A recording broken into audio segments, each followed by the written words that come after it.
I'm here to talk about health. Your health, my health, the health of your families and friends, especially our children. I'm actually here to talk about health, in fact, of our country. But talking about health, thinking about how we can get health, we are in a system today that is not exactly to our liking. I think many of you would probably agree that we have a healthcare crisis. 18% of our gross domestic product is accounted for by the money we spend for taking care of our health. In this country, the United States has the highest per capita healthcare costs in the world. We're twice as high as the next highest country.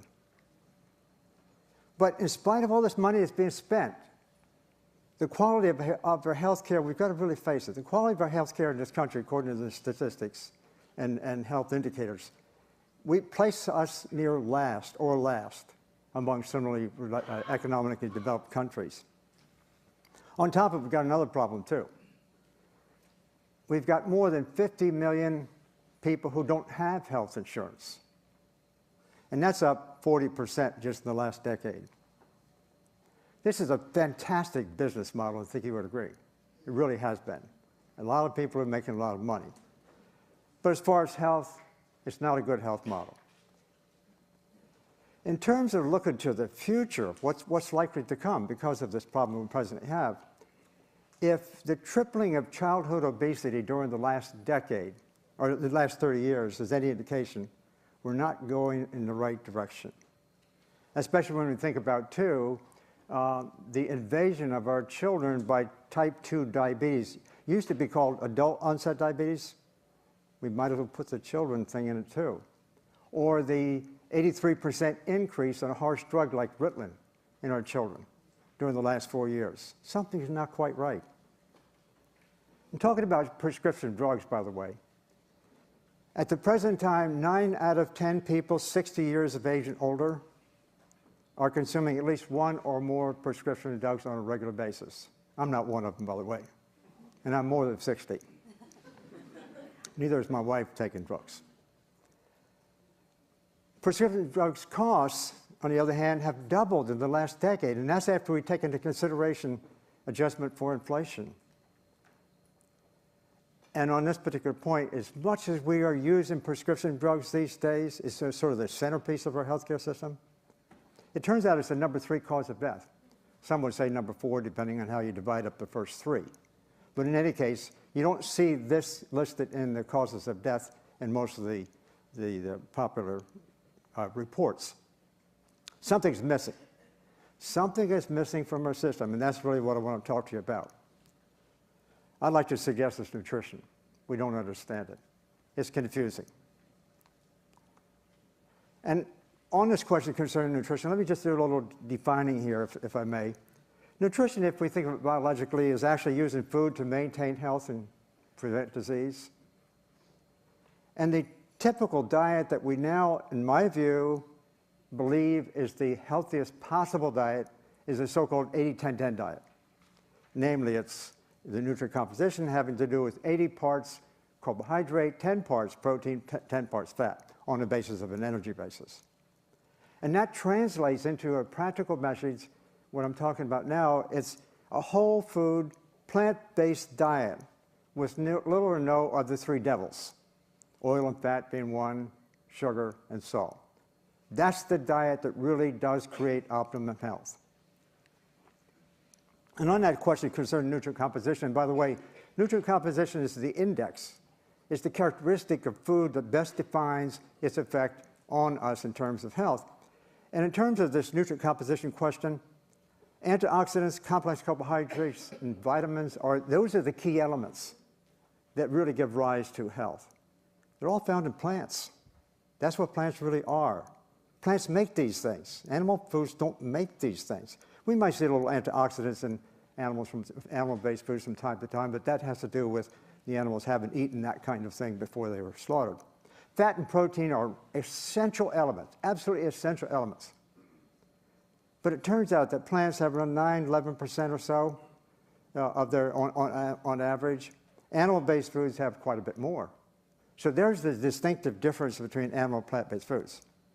There's another class of foods that's crept into our society too in more recent decades that has to do with processed foods.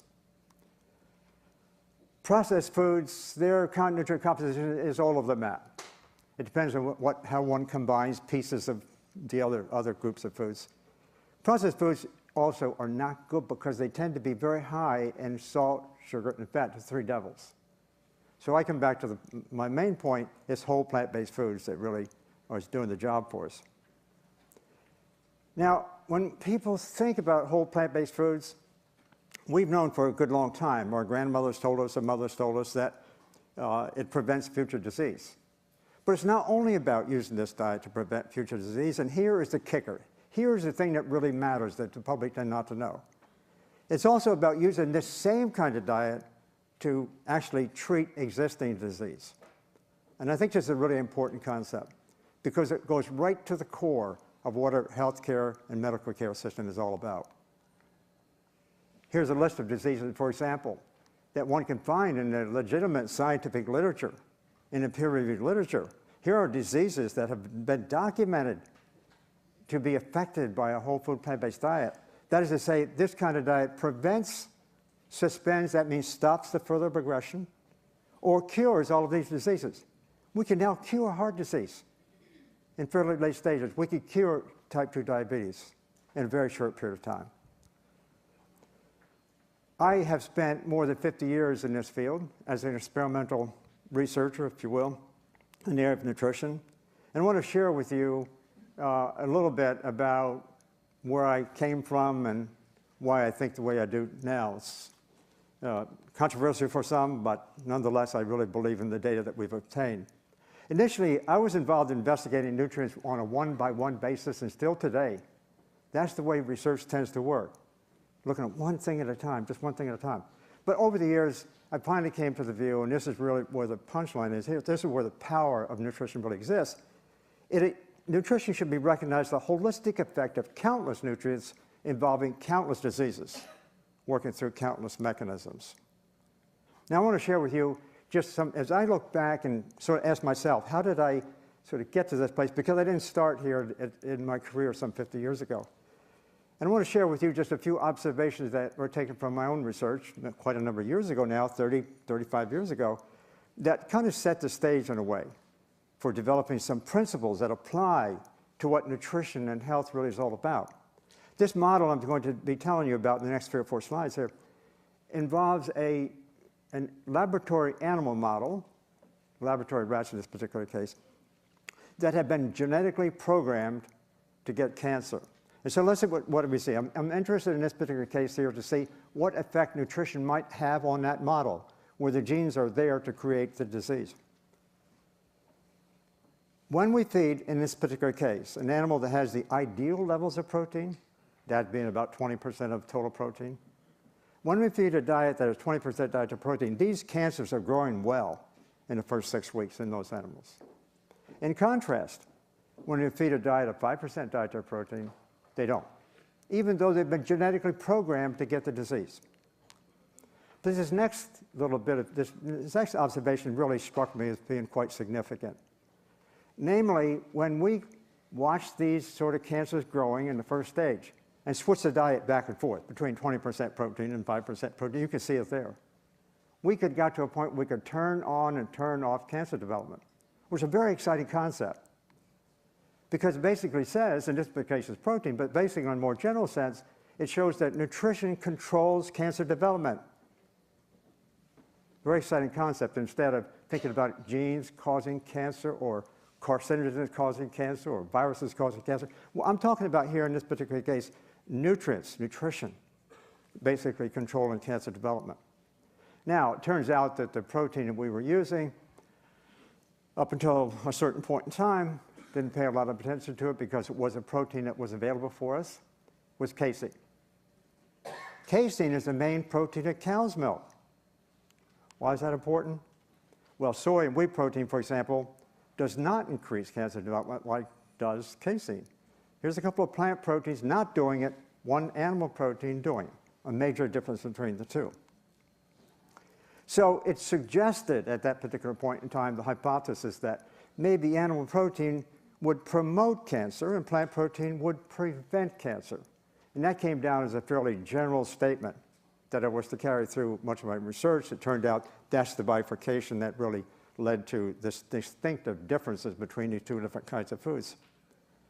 Now, as I say, this is a little troubling for me personally at the time because actually I was raised on a dairy farm. There's me up front, maybe I think it's about 9.5 years ago or so.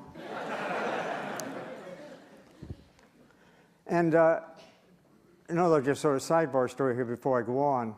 I talked about casein, dairy, and so forth. And so we have a lot of evidence now that dairy is a troublesome food, a very troublesome food, not just because of what we found with respect to its ability to increase cancer, but you know, my family, we don't use dairy anymore, haven't in some time. And I suggest if we want to do it right, you know, get with the program.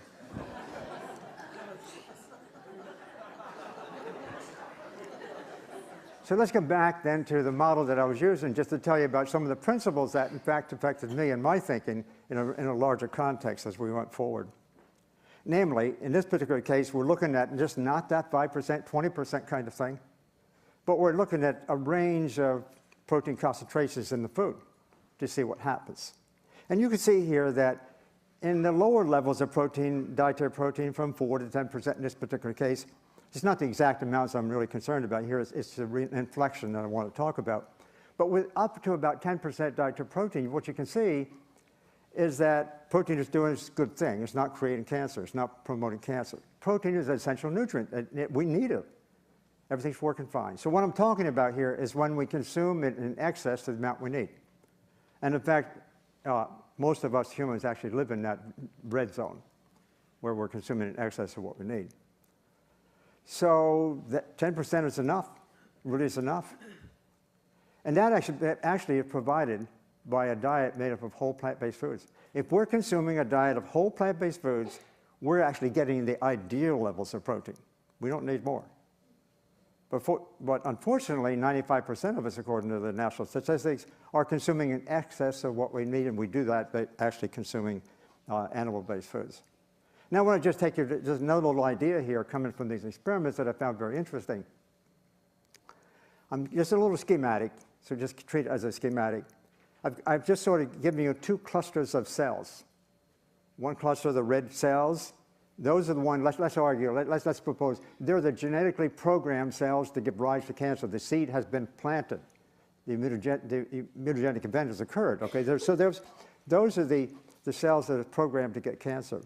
The blue cells are the normal cells. So on the left, we've got a high dose, let's say a high dose of genetically prone cancer cells. On the right, we've got a far less dose, just a little bit.